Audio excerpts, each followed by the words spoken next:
Gold, trusted gold buyers. మీరు తాకట్టు పెట్టిన బంగారాన్ని విడిపించి ఈ రోజు ఉన్న మార్కెట్ ధరకు కొనబడను.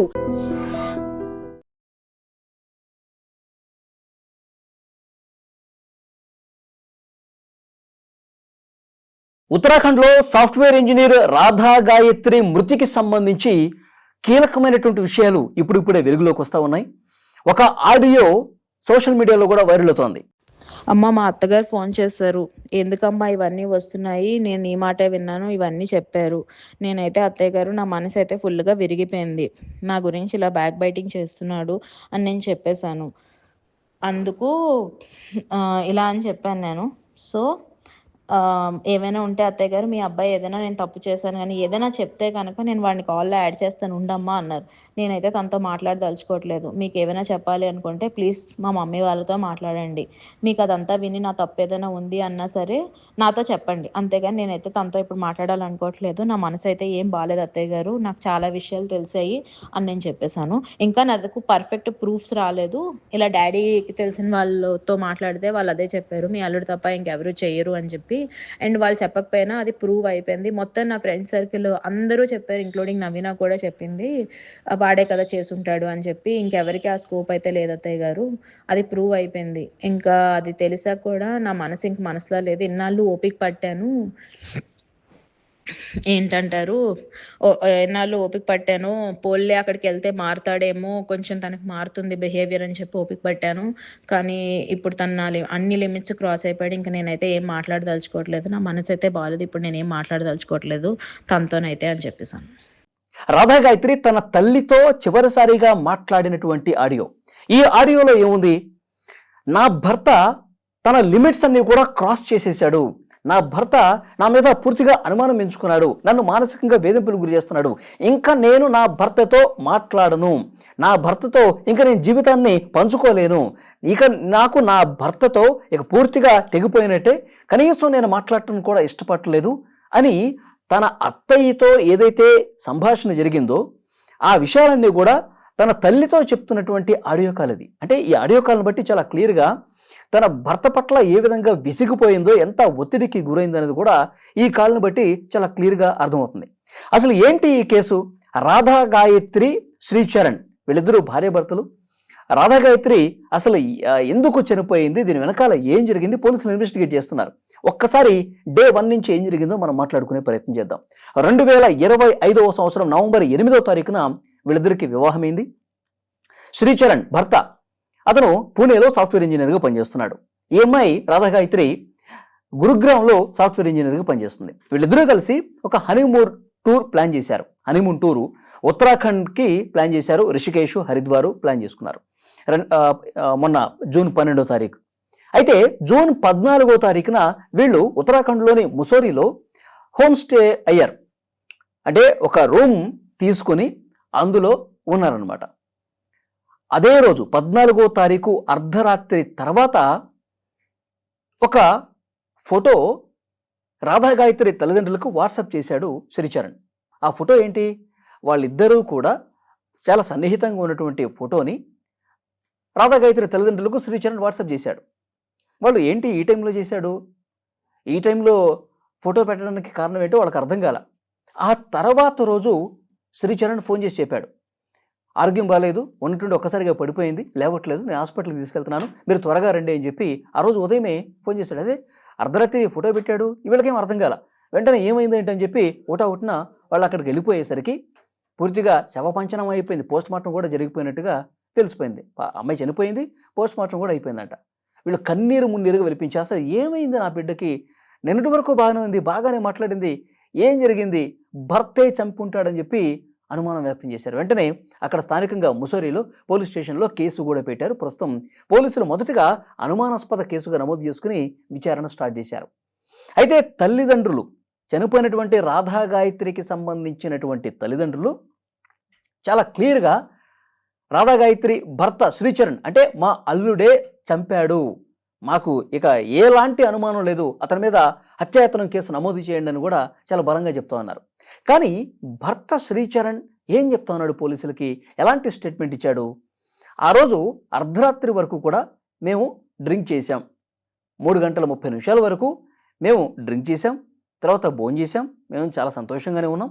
ఉదయం లేచి చూసేసరికి తను నగ్నంగా పడిపోయింది, కిందకి పడిపోయింది, మంచం మీద నుంచి కిందకి పడిపోయింది. ముక్కులో నుంచి బ్లడ్ కూడా వస్తూ ఉంది. వెంటనే నేను హాస్పిటల్కి తీసుకెళ్లే ప్రయత్నం చేశాను, అలాగే పోలీసులకు కూడా ఇన్ఫర్మేషన్ ఇచ్చాను అని చెప్పి అతను చెప్తా ఉన్నాడు. అతను ఇంకేం చెప్తున్నాడు, ఈమెకి లో బీపీ ఉంది, లో బీపీకి సంబంధించినటువంటి ట్యాబ్లెట్స్ కూడా వాడుతూ ఉంది. మరి ఈ డ్రింక్ చేసినటువంటి నేపథ్యంలో అనారోగ్యానికి గురై నిద్రలోనే ఈ విధంగా జరుగుంటుందేమో, నాకే పాపం తెలియదు అని చెప్పి ఇతను పోలీసుల ముందు వాపోయినటువంటి పరిస్థితి ఉంది. కానీ ఇది మొత్తం విన్న తర్వాత చాలా క్లియర్గా రాధాగాయత్రికి సంబంధించినటువంటి తల్లిదండ్రులు బలమైనటువంటి అనుమానాలు వ్యక్తం చేస్తున్నారు. మొదటి అనుమానం ఏంటి? శ్రీచరణ్, రాధాగాయత్రి వాళ్ళు ఉత్తరాఖండ్కి ప్లాన్ చేసుకున్నారు, రిషికేశ్, హరిద్వార్ ప్లాన్ చేసుకున్నారు. ప్రతి ఒక్క విషయం మా బిడ్డ మాకు చెప్తా ఉంటుంది. కానీ వీళ్ళు ముసోరీలో దిగినటువంటి విషయం మాకు తెలియదు. వీళ్ళు రిషికేశ్, హరిద్వార్కి వెళ్ళి అక్కడ ఆ పర్యాటక ప్రాంతాలకు వెళ్ళి ఉంటే గనక మేము అతని మీద అనుమానం వ్యక్తం చేయము. కానీ ముసోరీకి తీసుకెళ్ళాడు, అక్కడ హోటల్లో ఒక హోమ్ స్టేలో ఉన్నారు, రూమ్లో అద్దెకి తీసుకొని ఉన్నారు. కనీసం మా అమ్మాయి అయినా చెప్తుంది కదా మాకు. ఆ ప్రాంతానికి వెళ్ళినప్పుడు, ఆ పర్యాటక ప్రాంతానికి వెళ్ళినప్పుడు కనీసం ఇన్ఫర్మేషన్ ఉంటుంది కదా. అంటే ఇతను ఉద్దేశపూర్వకంగానే ముసోరీకి తీసుకెళ్ళి అక్కడ హోమ్ స్టే చేయించి కావాలని చంపాలన్న ఉద్దేశంతోనే కుట్ర చేశాడు అల్లుడు శ్రీచరణ్. మా అమ్మాయిని చంపింది వాడే అని మొదటి అనుమానం వ్యక్తం చేశారు. ఇక రెండోది, చనిపోయే రోజు, అదే రోజు అర్ధరాత్రి ఎప్పుడైతే చనిపోయిందో, అర్ధరాత్రి 14వ తారీఖు 3:30 రాత్రి సమయంలో మాకు ఫోటో పెట్టాల్సినటువంటి అవసరం ఏంటి? పెళ్ళైన తర్వాత ఎప్పుడూ కూడా శ్రీచరణ్ వాళ్ళిద్దరూ కలిసి ఉన్నటువంటి ఫోటోలు మాకెప్పుడు చేయలేదు.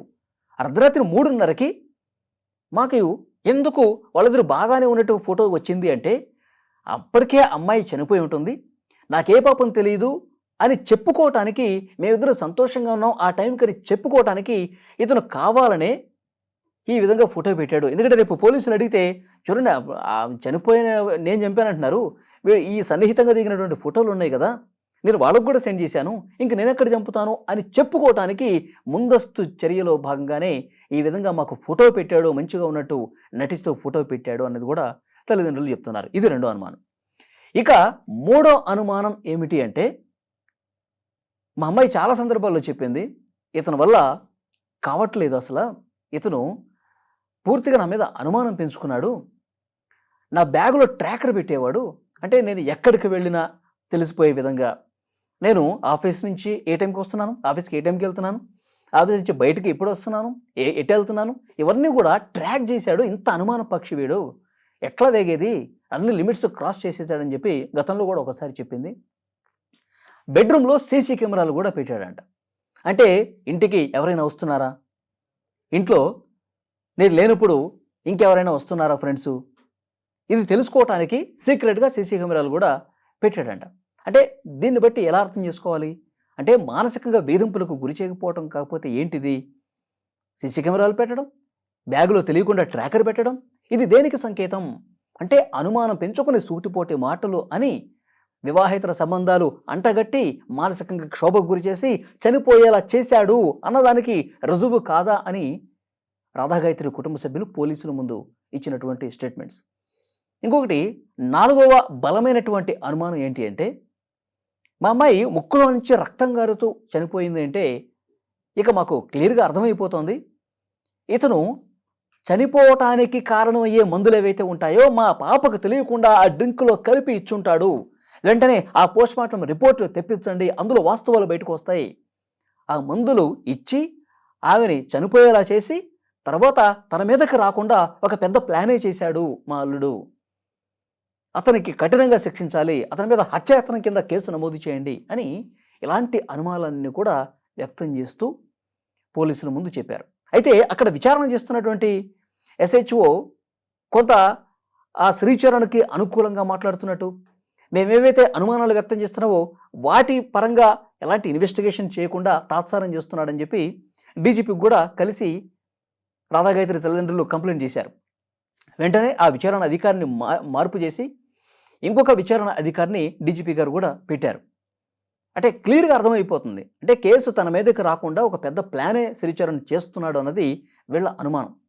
సో ఏదేమైనప్పటికీ ఈరోజు వచ్చినటువంటి ఈ ఆడియో కాల్ ఏదైతే ఉందో తన భర్త పూర్తిగా మారిపోయాడు, మానసికంగా వేధింపులకు గురి చేశాడు, నేను ఇంకా అతనితో ఉండలేను, అతనితో మాట్లాడటం కూడా నాకు ఇష్టం లేదు అని ఏదైతే ఆ ఆడియో కాల్లో తన తల్లితో చెప్పినటువంటి సంభాషణ ఉందో ఇది ఈ కేసుని ఒక మలుపు తిప్పినటువంటి స్టేట్మెంట్గా తెలుస్తోంది, ఆడియోగా తెలుస్తోంది.